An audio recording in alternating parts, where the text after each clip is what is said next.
Welcome back to the Core EM Podcast. Core content for anyone, anywhere, and just in time. This is the official podcast of the NYU Bellevue EM Residency Program. This week we're featuring a talk that Jenny gave at the All NYC EM Conference back in October 2016 up at Harlem Hospital. The theme of that conference was Do This Now, and Jenny chose to discuss the use of TXA in trauma, something that has been widely embraced around the world, but is not as commonly done in the United States as we'd like. So I'm here today to talk to you about tranexamic acid, or TXA. And by talk to you about, I mean I am here to convince you that you should be giving TXA. Because as I was putting this together, I became a true believer, and I want you to be a true believer too. So I'm going to start by talking to you about trauma. So if you're listening to this, I'm guessing you're probably an emergency medicine resident, or maybe you're a student thinking about going into emergency medicine. But either way, you are or you are on the way to becoming a master of trauma. You do this great. You do the ABCs, you cut off the clothes, you put in big lines, you roll the patient, you do the fast, you do all of that stuff fantastically. If the patient's pouring out blood or they're unstable enough that you suspect some internal bleeding, you start your transfusions. But pretty quickly, the patient is kind of whisked off to the CAT scanner, or they're admitted to trauma surgery, and you feel really good about yourself. You pat yourself on the back, you had a great dispo, and you go back to the chaos in the ER. We do this all the time in emergency medicine. We do it so often it becomes routine. It becomes basic. I don't know about all of you, or how much time you had as students or as residents to spend in the trauma operating room. But before I became an emergency resident, I went to medical school out in Minnesota, and there I spent 6 rather amazing weeks on the trauma surgery service, taking Q4 24-hour call. Now, people in Minnesota still drive a little bit faster than they do here in Manhattan, where I work now. So most of those call shifts involved more than one trip to the operating room for various levels of MVC injury. And one of those trips, one of those cases, is a case I'm never going to forget. Now, the patient was driving into downtown Minneapolis when her vehicle was struck head-on at freeway speeds by a drunk driver who crossed the median.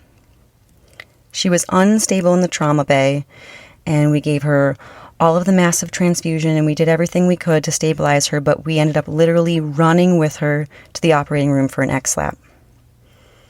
As soon as the surgeons got her open, I could see that her liver and her spleen had been shattered into more pieces than I could possibly count, and there was blood like I had never seen before. Now, I was the medical student, so I was tasked with using the suction catheters to collect that blood, but my catheters just really couldn't even keep up. And so ultimately I ended up just scooping blood out of this belly with this little bucket thing that I was given by the scrub tech. Now, the surgeons were amazing. They stitched and they packed and they stitched and they packed, and they did everything they could to get her bleeding under control. And then they put this temporary dressing over her belly, and we took her to the ICU and we waited to see how she did. Bleeding like that did not feel routine. It did not feel basic. It was terrifying. But I am here to tell you that there is something that you can do down in the emergency department, something very, very basic that could make that patient better.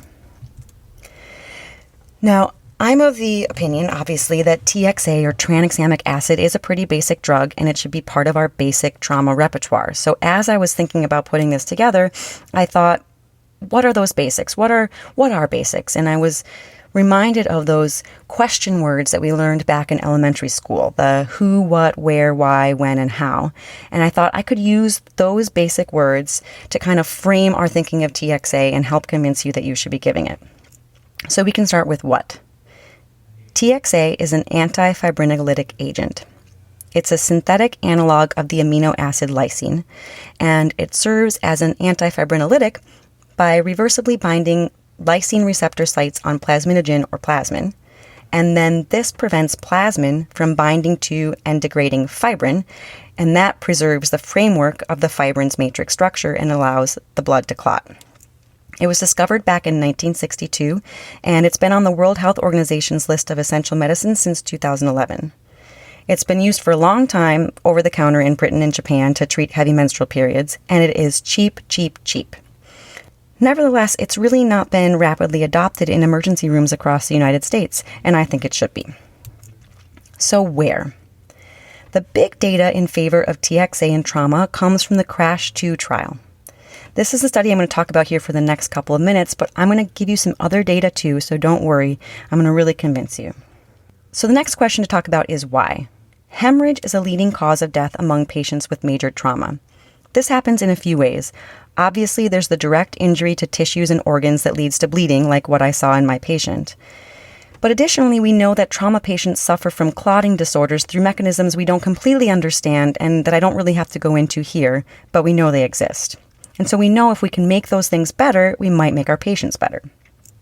CRASH-2 looked at over 20,000 trauma patients with or at risk of significant hemorrhage based on their hemodynamic instability. It took place at 274 hospitals in 40 countries, and patients were randomized in a double-blinded fashion to receive either TXA or a placebo within 8 hours of presentation. At 4 weeks of follow-up, TXA was associated with improved all-cause mortality. That's great. The TXA group had a mortality rate of 14.5% compared to 16% in the placebo group, so that's a 1.5% absolute reduction in all-cause mortality. That's great. Mortality benefits are great. But you say, if I'm going to be giving my patient a medication that will stabilize the fibrin matrix and it's going to make them clot, won't I make them so procoagulable that they're just going to die from a massive pulmonary embolism? Well, that's a good question. In the CRASH-2 trial, there was no significant difference in the rate of vascular occlusive events such as MI, stroke, DVT, or PE, with 1.7% of patients receiving TXA suffering a vascular occlusive event compared to 2% of patients receiving the placebo. So ultimately, there was no increased rate of scary bad clots. That is also good. Now when? When should we be giving TXA? A separately published but pre-specified subgroup analysis of the CRASH-2 data demonstrated that early administration of TXA, meaning within 1 hour of injury, was associated with a greater reduction in death due to bleeding. So giving it early is giving it better. Now who is really pretty easy. You're going to give TXA to any patient you think may be bleeding.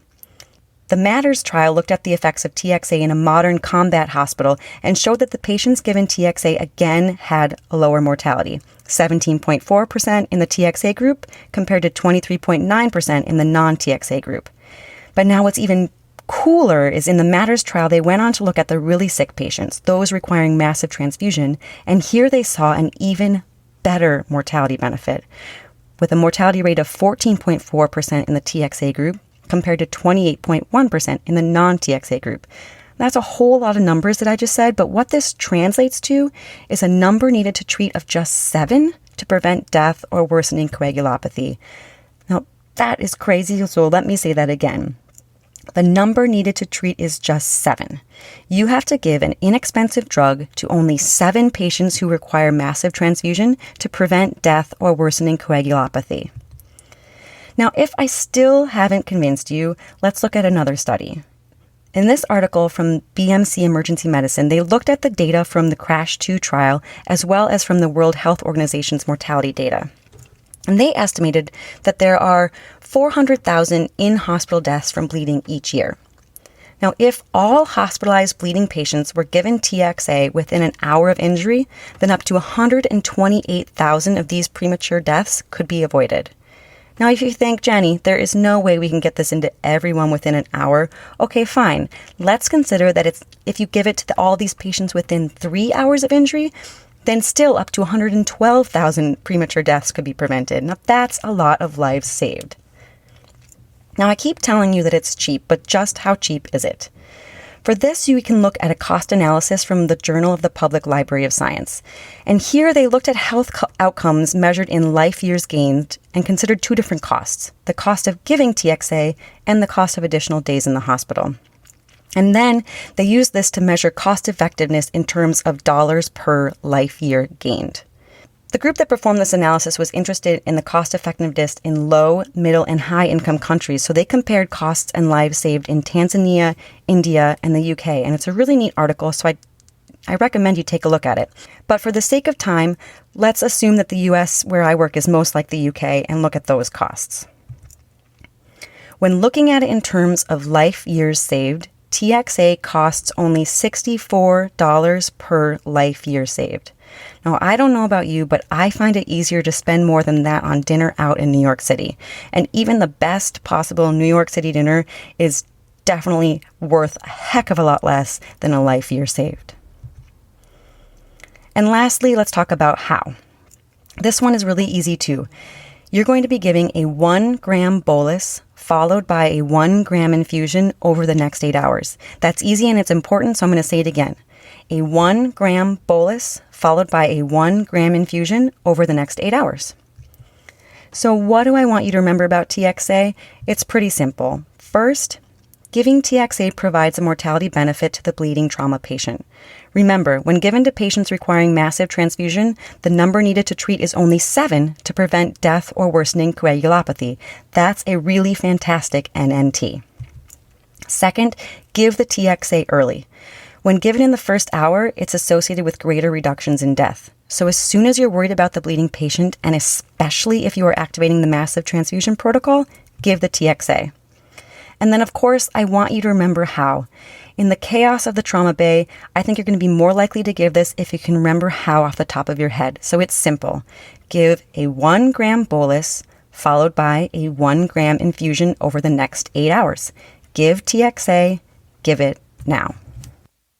Well, that's all for the Core EM podcast this week. Come on over and check out the site at coreem.net. We've got a ton of great core content emergency medicine. We'll have a core post up on Wednesday and a journal update up this Thursday. Don't forget to check out our Facebook page, follow us on Google+, and on Twitter where our handle is @core_EM. Thanks, and see you all next week.